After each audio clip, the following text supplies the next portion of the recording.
Hello, and welcome to the Student Ministry Conversations podcast with your hosts, Brent Aiken, David Pruitt, and Russell Martin.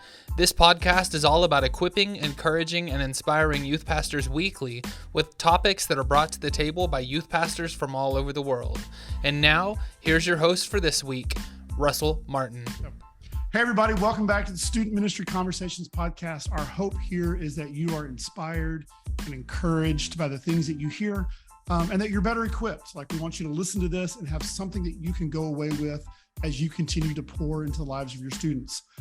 So today we're sitting down with Blake Dellacer, the youth director at Kingwood Methodist Church.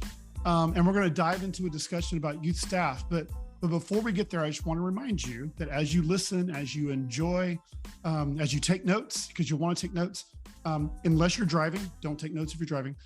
You can always find more on our website, studentministryconversations.org. We have previous articles, episodes, show notes. You can catch Blake's first episode. We'll talk about that in a minute. And also, if you enjoy this, don't forget to tell someone else. So the best way you can do is say, you know someone who's dealing with something, who's trying to put together a youth staff or anything, send this and go, hey, here's a great podcast I listened to with an awesome guest and an okay host. And just tag them and tag us at Talk Student Men. And always don't forget to subscribe, like, and follow. So today we're with Blake. And I've known Blake for a long time. We met at a mission trip camp called CFAT, which I would love to have somebody on and talk about that at some point. But Blake ended up moving down from Alabama and various other places and ended up in Kingwood. And then I ended up moving down and being probably 20 minutes away from you. So we are not that far away at all. But Blake, I know you, I've heard your story, but give us a quick, like, who you are, where you are, what you're doing, intro. Yeah. It's first off, just want to say thank you for having me again. Truly enjoyed being on last time. Just appreciate what you do and what you're doing for youth directors all across the country in this podcast. And so, but yeah, my name's Blake Dellacer. I'm from Mobile, Alabama. Went to school at University of South Alabama for cardiopulmonary rehab, which, as you can tell, I'm using that degree to the fullest right now. But it's been an incredible journey just from coming to Alabama to here. The Lord, I felt, had a strong calling on my life into Kingwood. Didn't know what that looked like, and there was a job opportunity that opened up at the place here at Kingwood Methodist, where I served my 2 summer internships as an associate, and then eventually, after a year or so, shifted into the director role.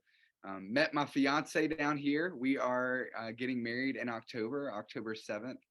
She is incredible. Her name's Michaela DiTrinaltes. She leads worship for us a lot here at the church. And yeah, man, just a lot's changed since the last time we've talked and had conversation. It's been a year, but it feels like it's been a lot longer than that. And so, yeah, man, the Lord's doing just some good work and just been following what the Holy Spirit tells me to do and just saying yes. I mean, I feel like that's just our goal in life, right? Well, and your last episode was episode 60, and that was, I guess, a little about a year ago or so. I mean, actually a little over a year ago. Mm-hmm. And we're talking about church camp discipleship and doing that after church camp. And then you spoke for us at church camp.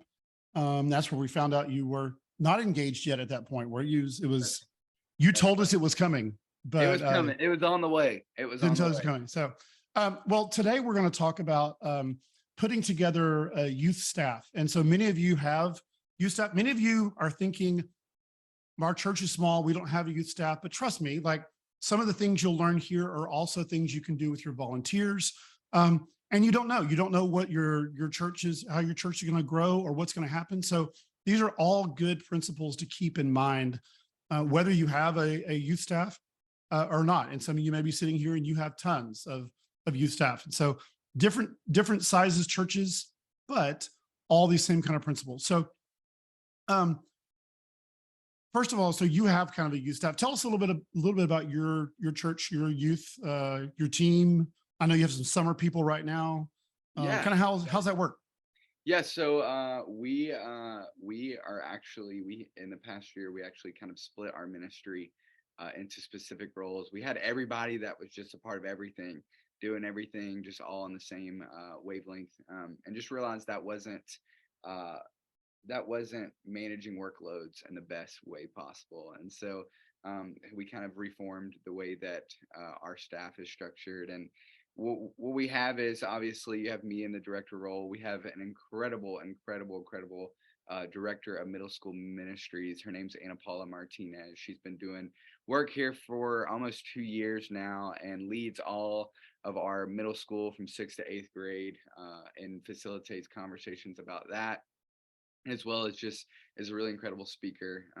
But we have a middle school director, as well as an awesome, talented high school director, and Sophie Priestmeyer, who is, every time we have a hoodie or something that is designed, she is the one that just takes over on that, assistant with Anna Paula.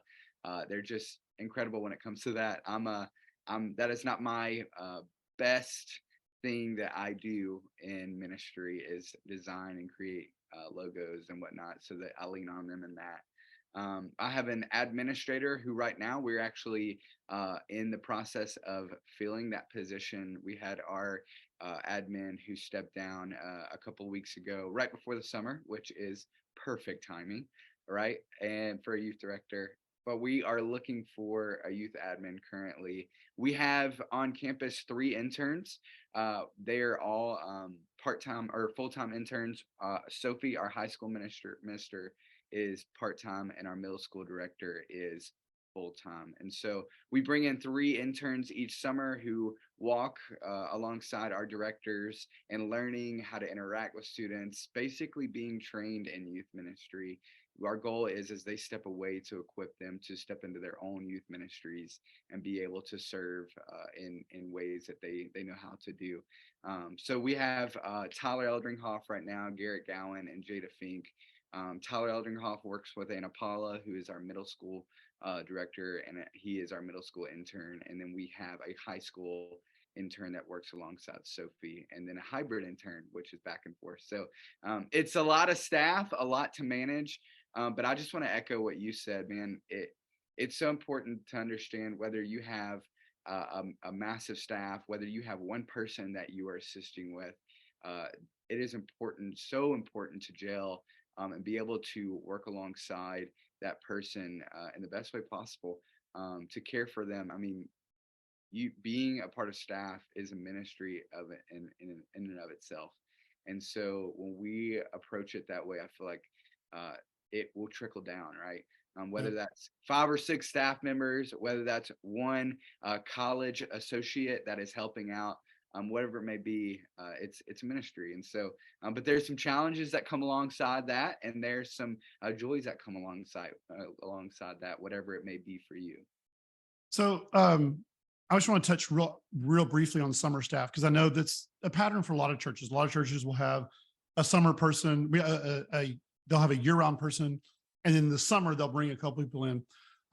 What do you look for when you're finding, and this would be any of your staff actually, but still, even kind of thinking along those lines, what are some of the things you look for? And then after that, I'll restate the question, but what's your process? Where do you look? How do you actually find these people? But starting off, what do you look for in your summer staff?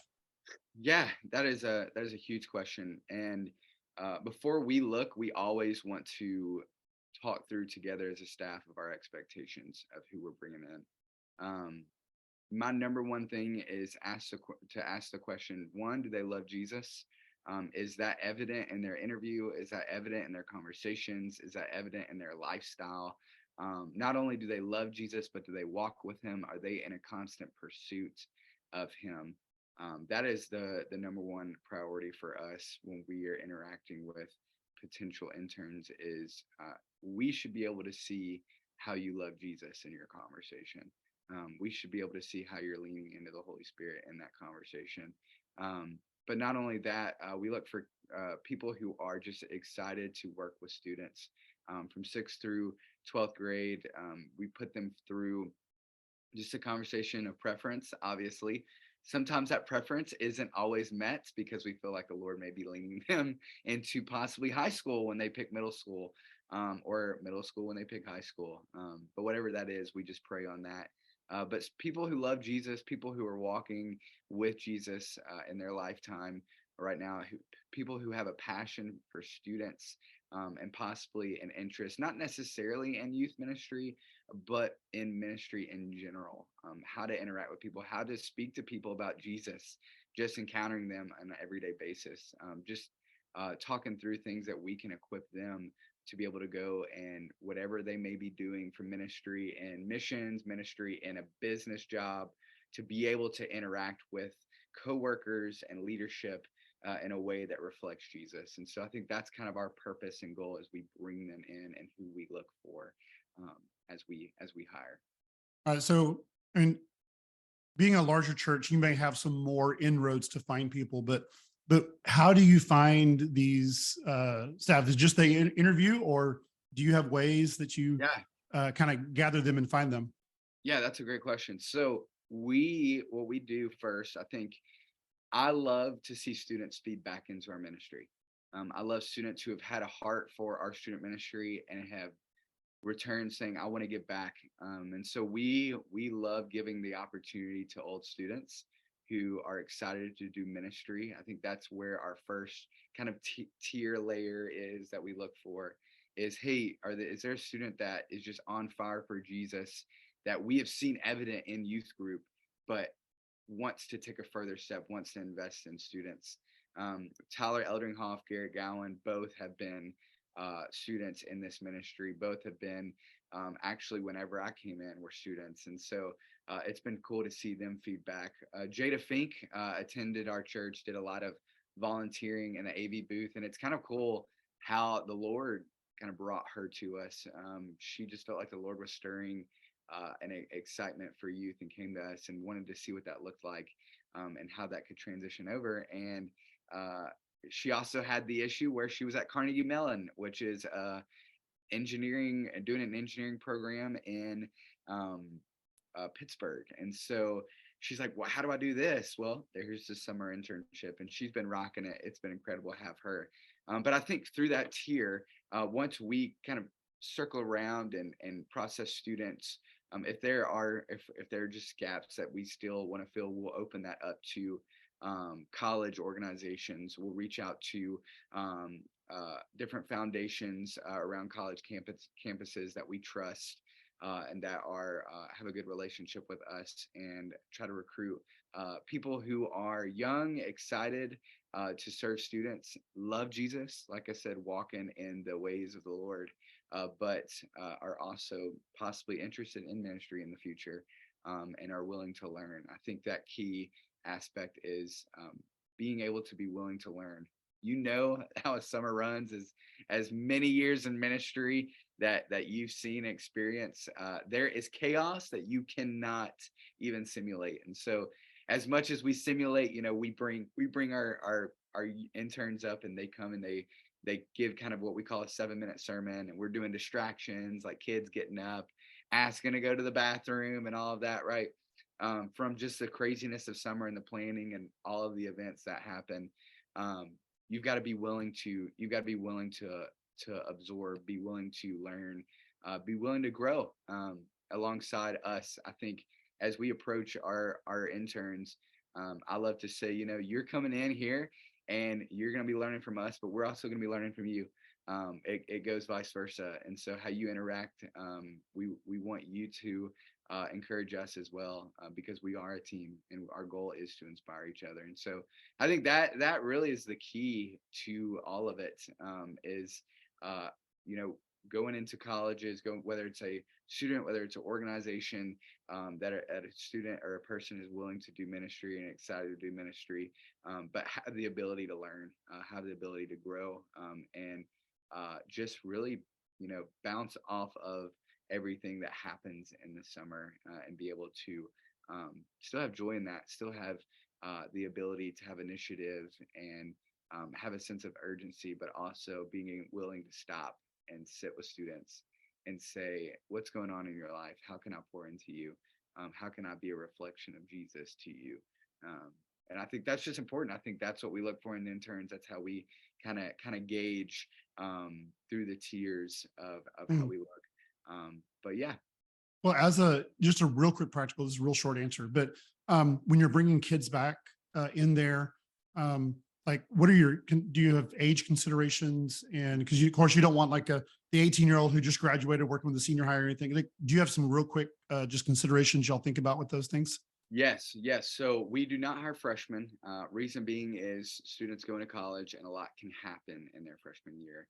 Um, they're stressed out. They're still trying to navigate through their spiritual lives and what that looks like, whether it's in college or in a trade, whatever they may be doing. And so we have kind of a said rule of not hiring freshman students. So we usually look for sophomores and above through senior year, and we also we have hired freshmen before. Garrett Gowan, this is his second year serving as a student intern. In the first year, it was kind of a time where us as a staff had to pray because we felt like the Lord was calling him to this role. And so we had to have conversations that were, hey, you've just bounced out of student ministry. You've just stepped into college your freshman year. If you want to do this, here is the conversations we're going to have. How are you actively growing in your faith? How are you actively pursuing Jesus? How are you actively plugged in, being fed on campus? What does that look like? And talking through that. So I would say for his interview, it was a little bit more strict on the details of how are you growing in your faith this past year? How are you going to come in here after being a student? What is different? You have friends that are probably going to be students that you teach. How are you able to place a boundary and separate yourself so that they don't view you as Garrett, the friend? They view you as Garrett, the youth intern who is pouring into me. How do we do that? And so we talked through those conversations, and Garrett has done a phenomenal job. But I think just special occasions like that where we just feel like, man, the Holy Spirit's leading us to this person. Bert Palmer, my senior pastor, got to give him a shout out. One of the biggest things that he says to me is trust the process. The Lord, it's biblical that we should trust the process, that the Lord works in the midst of the process. Whether we get excited, we're like, this person will be perfect for this role. This perfect person would be exceptional. Let's get him in here. Trusting the process of interviewing, trusting the process. If that is who the Lord wants there, it's important. And so that goes with freshmen as well. But yeah, as far as the age group, we certainly try to stick with sophomore through seniors, and we still have opportunities for young adults post college as well. And it's good to think about, like, what age am I putting?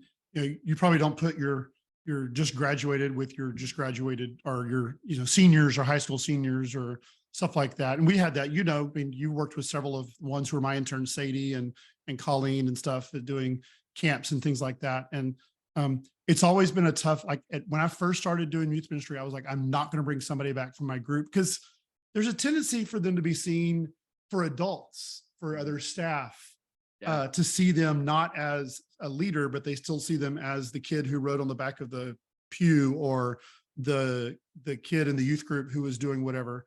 So it's difficult sometimes for youth to see them as a leader, but it's also difficult for church members, other staff and stuff like that to see them as a leader. So I do think it is a trust the process. And if God's leading it, he's going to make those paths available. And it worked out for us as well with doing that. So you kind of talked about bringing a staff and finding the staff, but what you really wanted to talk to me about when you messaged me was building that staff together. And I think this is the part that's going to be helpful for volunteers, for church staff. But in the realm of youth ministry, you have either some key volunteers, or you have some people who are working with you every day as assistants or staff, or in your case, you have junior high and senior high people. So you threw 3 words out to me. You said accountability, vulnerability, and communication. So really, I'm going to sit back and listen and let you talk. And then I'm going to write down questions, and I'll ask some questions as you finish up with what you really want to share about this, and kick it back to me and say, what do you think about that? Or any time, but I'm just going to be quiet and let you share about building that group and helping them to gel. Yeah, absolutely, absolutely. And as I speak this, I'm no professional at all. I have been doing this for a couple of years now, and I have seen what works, what doesn't work. I've gotten experience life with my staff, and so I'm still growing. I'm still learning, and so people like you, Russell, I'm willing to absorb and be a sponge. And so any input that you have, I would absolutely love, and I know that our viewers would love that as well.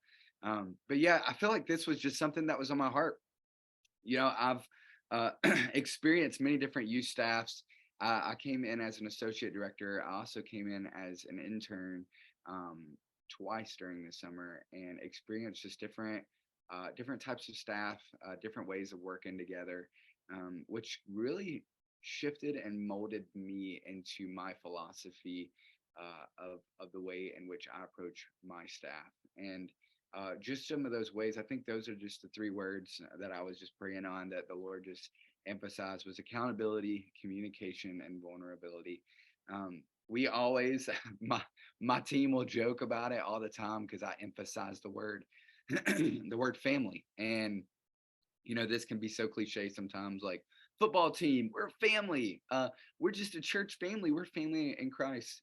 But what I look at is, we're not just a family in the sense of we just love each other, we're all here together, but it's a sense of, we've got each other's back.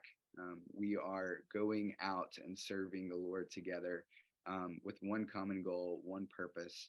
And through that love, through that family, in every family, there's got to be accountability. Every family, there's vulnerability. Every family, there's got to be some communication, which is like, communication is the number one, I feel like, um, reason for conflict in interpersonal staff conversations, right? Miscommunication, missed expectation of something that they need to do. And so when we approach it as a family, it's more or less, he said, she said, did this, did that, made mistakes, we're all mad. But it's, how do we come together as a unit, as a family, knowing that we've got each other's back, communicating, being vulnerable, but also holding each other accountable. And so, just kind of the different ways in which we've approached those three things. Number one, vulnerability. That has been the number one thing that I've told my staff is, I need you to be vulnerable with me. I'm in a role of director where I do oversee and supervise, but I am not just that. I am your friend. I am your coworker as we do student ministry together. But I'm also part of your family, and so there's a vulnerability that needs to take place. And so obviously it happens on different scales, especially as someone comes in that's new. But if you have something going on, if something's on your mind, if something's on your heart, if you're working with something in your own life that has nothing to do with student ministry, and you're bringing that into work, uh, it's important to have those conversations. It's important to have a community where we can pray for one another as we're doing ministry. And so I've had many times where I've come in and I said, look, guys, I know we've got this going on today, but this is what I'm dealing with right now. I would just love some prayer. And it really, what I've found is, it really allows us to not come into work holding on to those things, holding on to those and trying to hide those things and working through it in unhealthy ways. But it allows us to say, man, we are broken together. We are struggling together.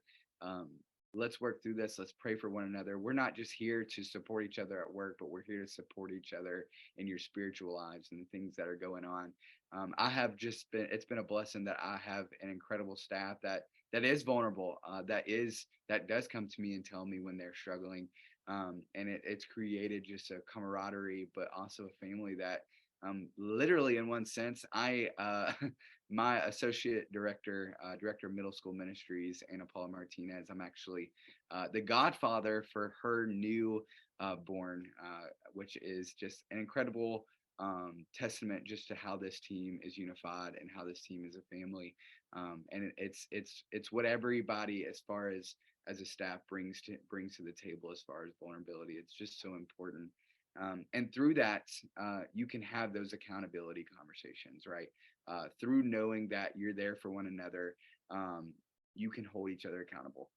It's not more or less barking orders. It's not more or less, you know, telling someone to do something, but it's saying, hey, here's the expectation as a family. This was expected to be done. This was expected to happen, and this was your responsibility. What happened? And when we approach it that way, when we say, hey, it's my responsibility to love you and care about you, but it's also my responsibility to hold you to a standard of serving in ministry. I think that's received well. I think if you don't go in with vulnerability though, and you have that need for accountability, I think there is some rough edges that can be rubbed together. You have to be able to have a staff that is comfortable coming to you, comfortable coming to each other about things that are going on, to be able to hold them accountable to the things that they are doing. When you care about the person and the life, obviously in ministry, that's important. Then there's a lot easier conversations when you are holding them accountable. But it all starts with communication. I told you that if communication falls through, there's so much conflict that happens. There's so much conflict that can happen, from missed jobs, missed roles, to being present at specific events. Communication is so key. It's something that I'm still learning and trying to grow in myself. Sitting down, communicating roles, responsibilities, going through task lists, going through matrices on making sure that everything is covered, and communicating that, right. Over communication is key. You can never over communicate. And so I think what I've learned, especially in the summer, as we have interns come in during the summer, to integrate them into that staff, is to set the tone of vulnerability first. Set the tone of that, allow them to be vulnerable. We take our interns to a retreat, actually, where we put them through simulations, whether it's team building, whether it's games, whether it's a prayer walk, whatever it may be. We want to introduce that level of vulnerability before anything. And so they come and they tell their story. We have a night where we walk through testimonies, and we'll sit there for 2.5 to 3 hours, and we'll each, person by person by person, go through testimonies. And so through that, bringing those interns in, setting that tone for vulnerability, talking through, even in training, of accountability, setting that expectation of, hey, you'll need to be here for this. This will need to be taken care of. But also having a touch point, going back, like I said, to communication. It is so crucial to have touch points, especially during the summer. It is so hard that we are all in office though. And so I, just as I told you, Russell, just got back from Army on Saturday, and I'm bouncing out to Dominican Republic this or tomorrow. And so we are, always moving in the summer. And so it is so important, whether it's Zoom, whether it's in staff, just in a room together, that you have those touch points, that you walk through those things that you need to communicate. Sometimes just brain dump and say, hey, here's what's on my brain. How is this being communicated? How are we getting this out to the masses? How are we getting this out to parents and students? What does that look like? And so just that touch point. And I think, through communication, through accountability, through vulnerability, the essential, most important, I feel like, most important part of having a successful staff is praying. Prayer is such a vital, important part of our staff. When there's lack of prayer, there's lack of connection, and we've noticed that. I've got incredible directors that during a retreat last year, we're moving and we're going. You know how retreats are; everything's just happening. People are arriving. This and that. And I had Anna Paula and Sophie that sat down and said, Blake, we're disconnected. We feel disconnected. we need to go to the Lord in prayer. And so how cool is that, that even as a director, and having other directors hold me accountable to leading that charge in prayer. And I had to take inventory of myself and say, guys, you're right. Like I have not prioritized this at this retreat. And so we took time together to pray, to be vulnerable about where we were at, where the disconnect was, and pray for healing over that, and pray that the Lord would just step in and claim that. And he did. And it was just so beautiful just to see the connection through the weekend. But I think those are just, I added that fourth one because I just think it's so vital. I know that accountability, communication, and vulnerability are key, but without prayer, all of that is just the bones to a great ministry. And so, yeah, there Yeah. you go. Well, Sorry, I know I'm talking a lot. yeah, because I would say, like, again, I would say reiterate this with anybody who's listening, who's going, I don't have interns, but you have other people you work with. Mm-hmm. And these are all the same things, whether it's your key volunteers, or whoever it is that you're working with in youth ministry. And if you're doing this alone and you're the only one, then find others. Zoom is a great thing. We were all introduced to Zoom, in mass in the pandemic. But that's how we do these conversations. And, the vulnerability, having somebody to be vulnerable, accountable, and communicate with, even is big in, just for your own soul in doing ministry, because it's a lonely place. Ministry is you're surrounded by kids, sometimes 10, sometimes 5, sometimes 500, and it can be lonely.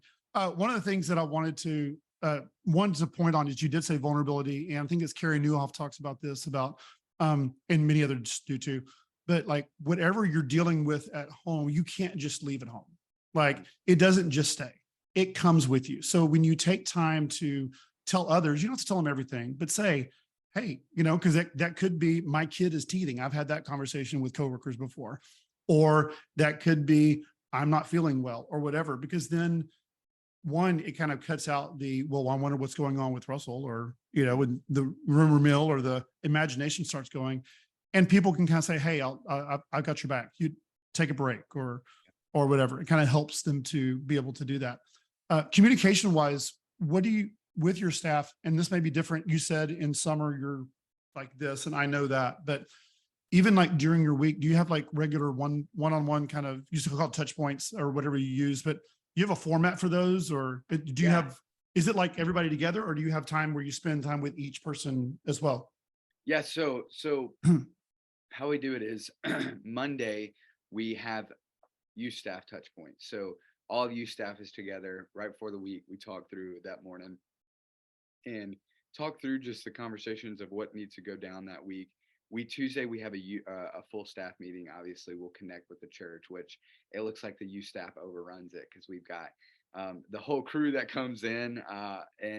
But as far as those one-on-ones, I actually last year I realized how difficult even during the summer that it can be to just meet with everybody one-on-one.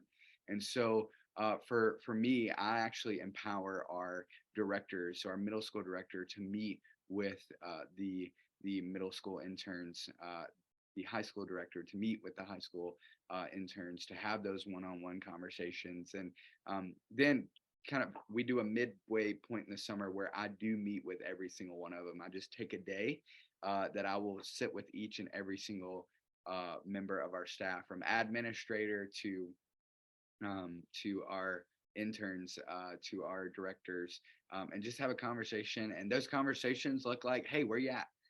How are you? How's your soul doing? Are you feeling any burnout? Is there anything that is starting to give you some frustrations? And that in those moments, it is so important to be present. So important to take notes, because what I like to do is I like to take notes on my computer, and then next evaluation, I get to go and pull those notes from the previous evaluation and talk through, hey, I know that you've been dealing with this. This was a frustration. How has that mended, or has it mended at this point in your eval? And so even just through that, but you can really recognize a lot of one burnout in staff through those one-on-one conversations. You can kind of see those early signs of burnout and being able to have those conversations of, well, how are you resting? How are you uh, getting into the word and being fed? Those one-on-ones are so important, and I just I love to see the fruit that comes from that, because it's more than just being in a group setting, but it's those intimate conversations where I think there is just true change that happens, and not only true change, but it allows the staff member to understand that you're not just there as a director, but you're there on a one-on-one interpersonal level. And so, yeah, that's kind of the format that we do it. We do two of them during the summer, and then we do two for our regular staff during the year. Yeah. And those are important. Again, volunteers, do the same thing with your volunteers. Touch base with them and find out where they are, because they're bringing the same stuff from home.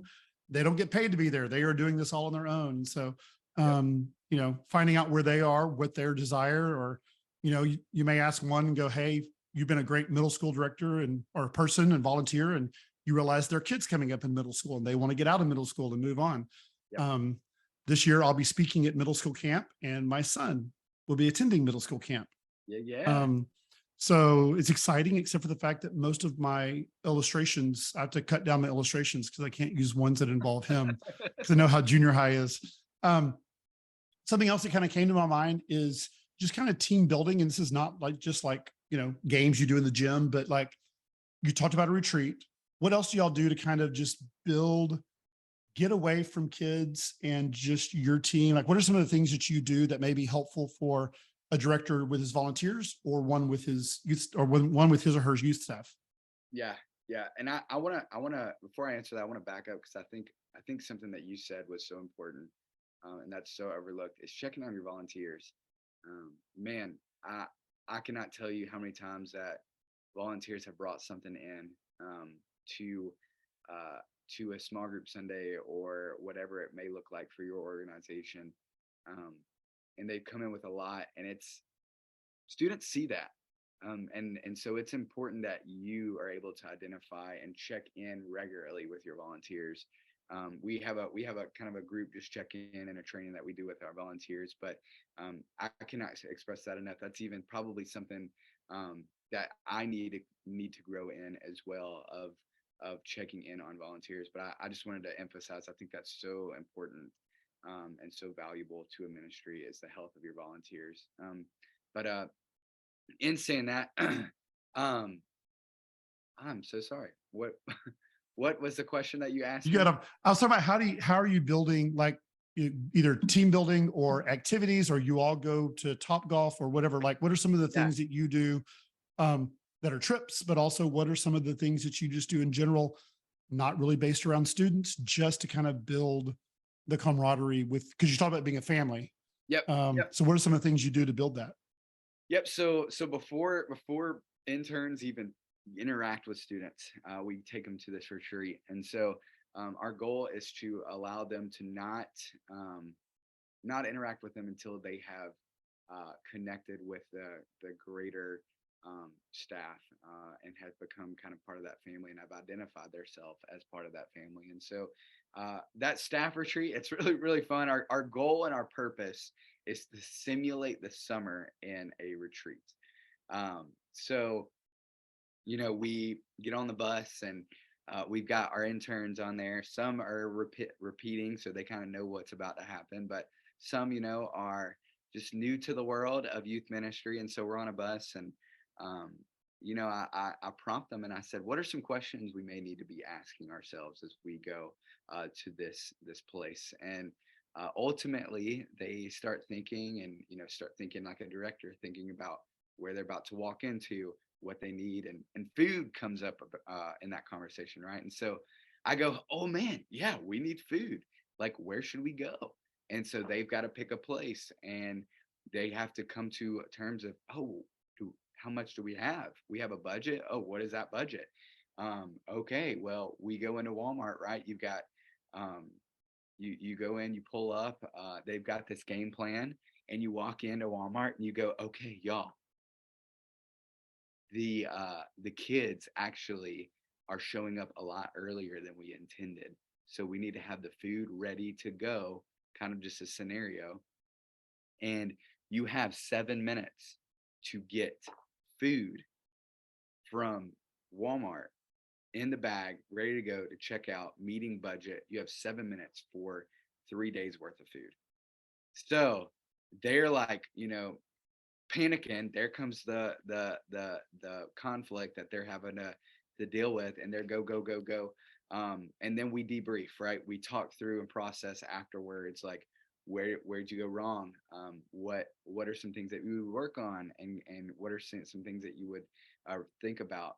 Just simulating those things, and then bringing in conversations. Well, what if you envisioned every person in that store being a student?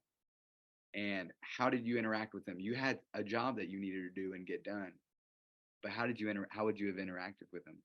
Would you have stopped? Would you have had conversations? Would you have not missed the opportunity to pour in based upon all of the stuff that you have going on? And so we give kind of those scenarios. We have team building. We do have some games that we allow our interns to do.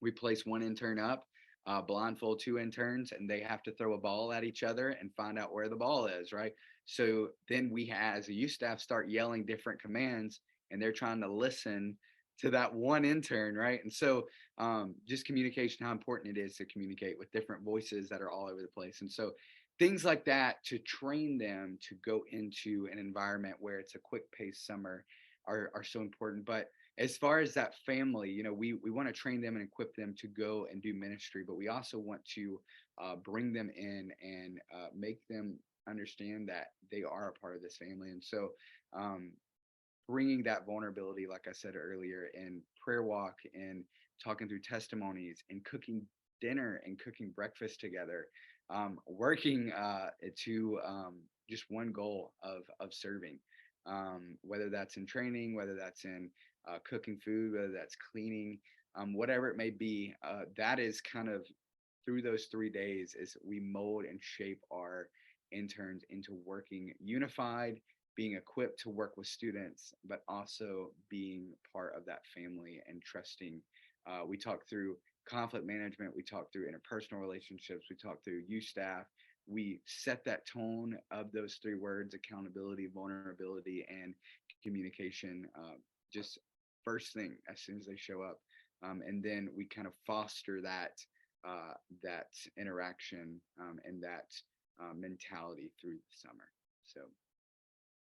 Well, we both have short timelines today and have to go off and I could sit and talk with you for another couple of hours on all this, and we'll definitely schedule another talk soon. And I would love to talk to some of your people who work with you and get some of their perspectives too, and have them on the podcast.